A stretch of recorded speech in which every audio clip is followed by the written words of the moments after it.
Plattsburgh is getting ready to kick off its biggest event of the year, commemorating the famous Battle of Plattsburgh. And joining us to talk about this year's event, September 10th through the 13th, is Sandra Geddes, the Promotions and Special Events Coordinator with the City of Plattsburgh. Welcome. Thank you. Nice to have you here.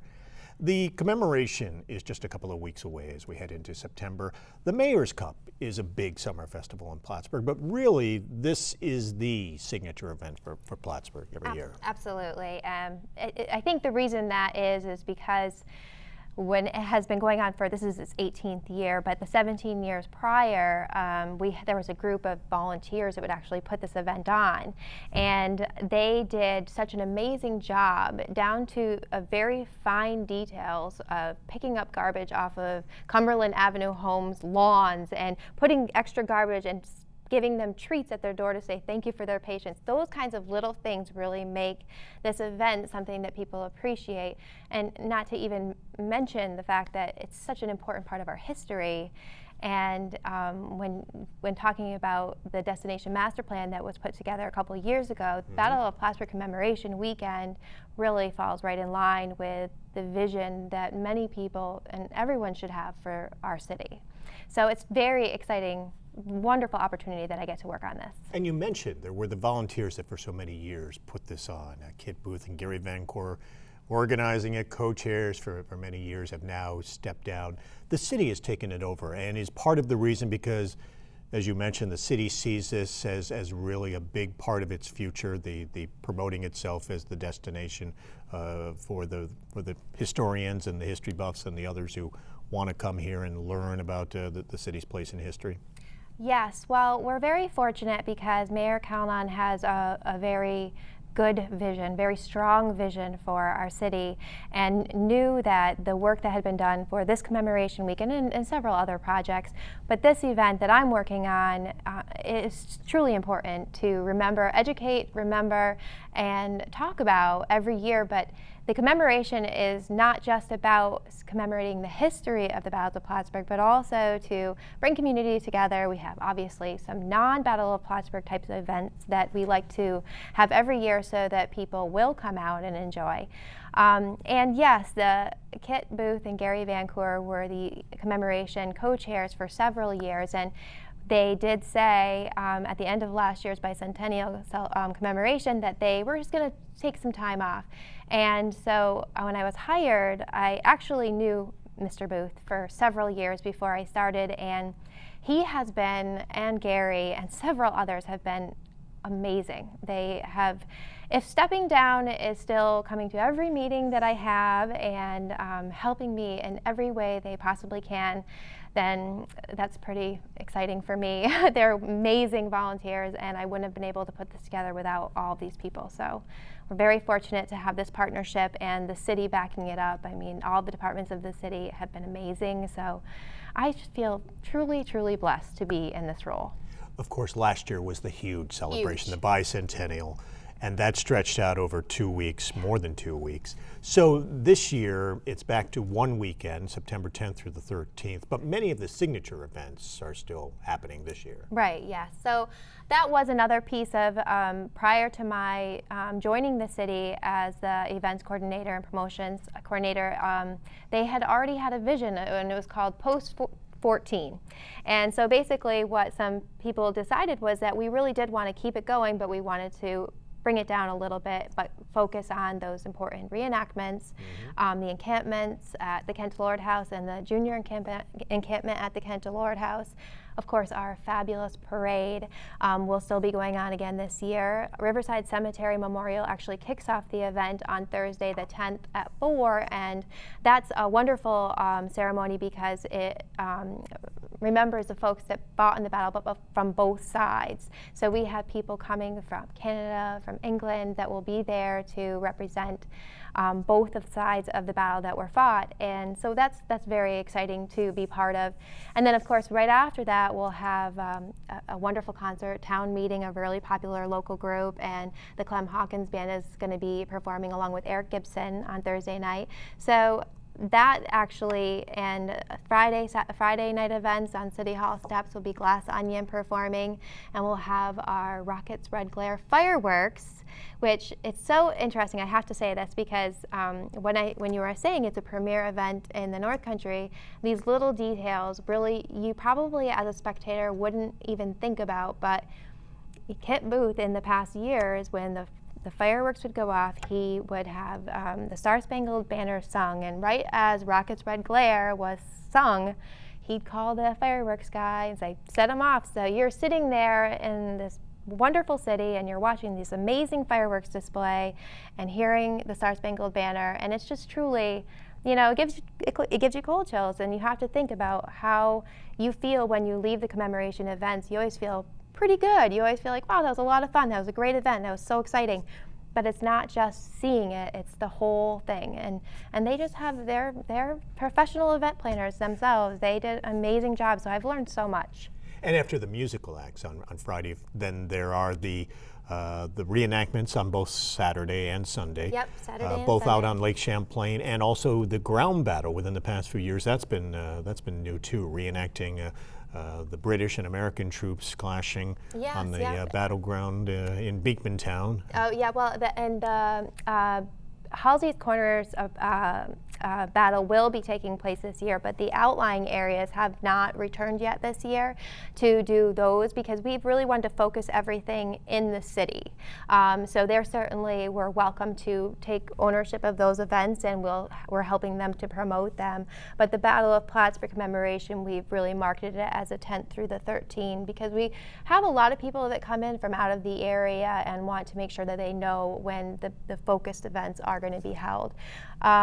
So where the British troops march all the way from Champlain down, that again has been done in past years. Not this year. Right.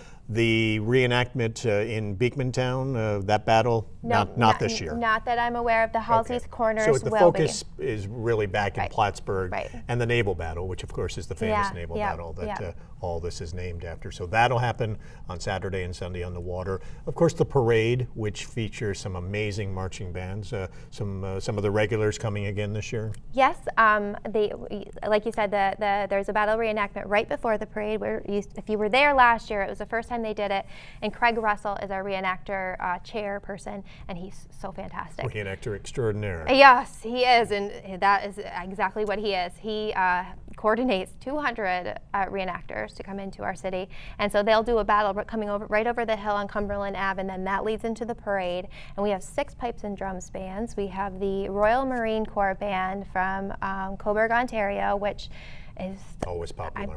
I'm so excited to meet them this year because I've never met them, but I'm so excited to see them perform.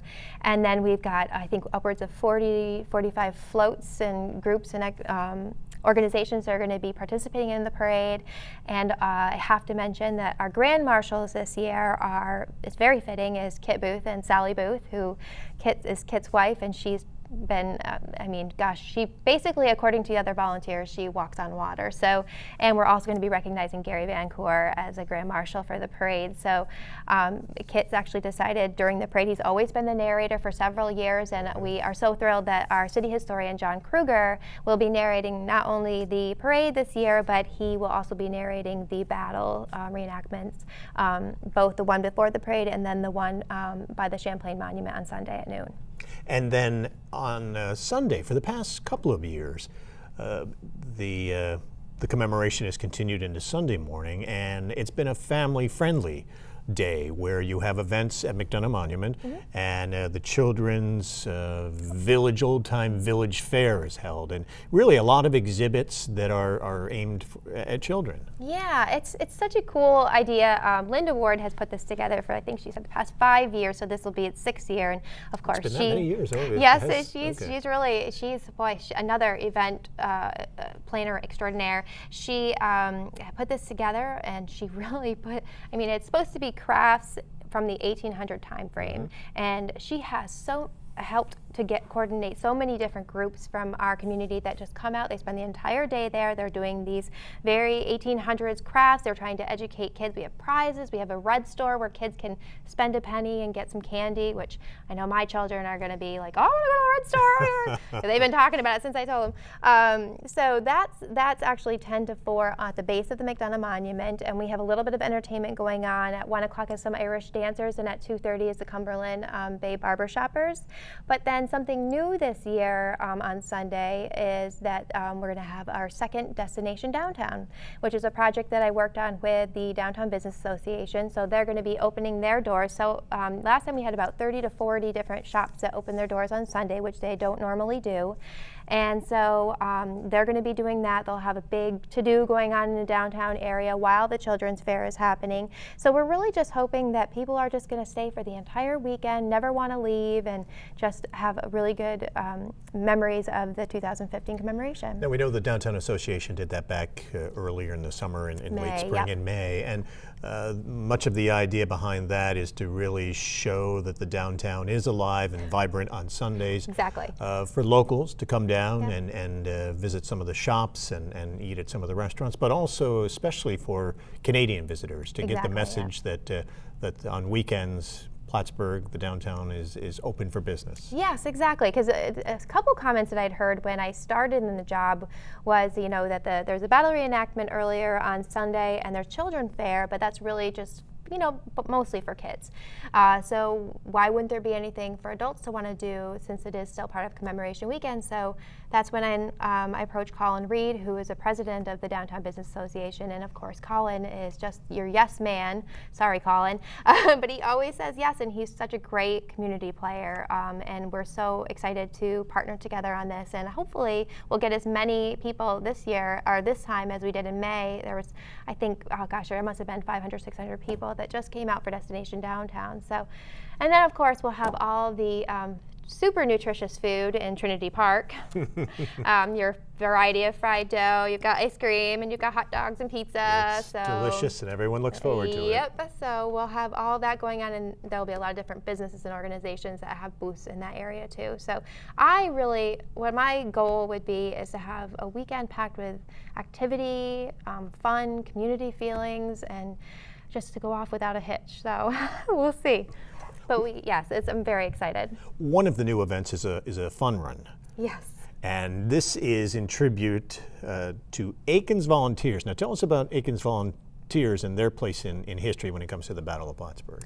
So when I started, I had a real crash course in Battle of Plattsburgh, I'm sure you can imagine, and I shared an office initially with my colleague Steve Peters, who is the superintendent of recreation. And Steve, if anybody knows Steve, he is super savvy when it comes to runs, but he's also very savvy when it comes to thinking outside of the box. So we were talking about doing something different for the Battle of Plattsburgh. For years they had the Cannonball Run, and it was a great success. We just wanted to try something different, and so Steve had been telling me about the Aikens Volunteers, and there's a story, well, it's not a story, it's actually a fact. They had heard about some cherry rum hidden across battle lines, and they went to retrieve it, and while they were trying to come back, they were actually shot at. And so in Keith Herculow's book, he calls it the foolish bravado. And so thus, Foolish Bravado Rum Run, and it's we're going to start at the Kinetic Running is on 89 Bridge Street, and they're one of our event sponsors, and they're going to start there, and they're going to run over the walk bridge and go to Wilcox Dock and turn around. But at Wilcox Dock, we're going to have this nice little stash of rum, about 100 bottles of rum in little burlap bags that Steve Carpenter at the Liquor and Wine Warehouse so kindly donated. They have to retrieve that, but waiting at the start line will be 10 runners, British runners, with their own special red shirts, and they're going to start a little later, and they'll run at a certain pace. If they beat the Aikens Volunteers back, the Aikens Volunteer will lose their rum. So, but they can buy it back. So we're really excited about that. And then I have to mention, Olive Ridley said, Matt Spiegel said, well, I'm in, I want to help, I want to do something with this. So he's actually going to give every runner, because they'll need more alcohol, a coupon for a rum runner drink after. So I'm so excited. I think it sounds so fun. It's going to be very unique. So it's only about a 2-mile run. That's good. That's just about perfect for, Yes. for that weekend. Every year you need volunteers, hundreds of volunteers to work the parade and the other events. Same story again this year? Oh, yes. So we have volunteer needs throughout the entire weekend, specifically, I would say Friday evening, Saturday, and on Sunday. So we have been really doing a lot of outreach for volunteers. If anybody's interested, we have anytime people are free, they just want to come out, sell buttons, give people information, help out with the parade or the children's fair or any activity, we will take them. So Absolutely. they should contact you. They can contact me, absolutely. I am reachable by email, phone, and anything. And for our radio listeners on the Hall communication stations that are tuning in today, why don't we give them your email address and phone number if they'd like to volunteer? Okay, yep. My phone number is probably easiest to remember because my email is a little funny, but it's 518-536-7458, and my email is GEDDESS, so Geddes with another S at cityofplattsburgh-ny.gov. So it's tricky, but there you go. And for our viewers, they'll have the luxury of seeing it up on the screen so they can get it off the screen. You mentioned the buttons. The buttons are $15 and they're sold at a number of businesses in the area. Yeah, so don't ask me everyone, but yeah, so there's Cornerstone Bookshop has them. We've got North Country Food Co-op, Studley Printing has some, NBT Bank has them. Oh, there's so many more, and I feel they're all over. Name them all, but the buttons will get you into every event this year? Every event. So there is a concert Friday night, or Thursday night, Friday night, and Saturday night is a Royal Marine Corps performance at the Strand. That button will get you in those doors. We've got the Grand Encampment, the Junior Encampment. If you want to go tour up the McDonough Monument, that's going to require a button. Yeah. Yep. And then any other activity throughout the weekend, you having a button will get you in that door. All right. Now the buttons aren't for sale online, but you can go online at www.champlain1812.com. Champlain1812.com, and that has a schedule of events. That's so correct, you could go there and find out about everything that's happening. Yes, exactly. Yep. And I'm very careful about always updating it. So if there's any changes, so as of this moment, it's exactly up to date. So if you wanted to check out what was going to be happening, there's just going to be a lot of stuff. So if you have time, any of those days to come out, people should, and bring their families. It's a family-friendly event. You will not see anything that wouldn't be good for all ages. So I definitely would encourage people to come. 201st anniversary 201st, of the Battle of Plattsburgh Commemoration. Sandra Geddes, thanks a lot for taking the time to be with us. Thank you, Tom. I appreciate it. Thank you.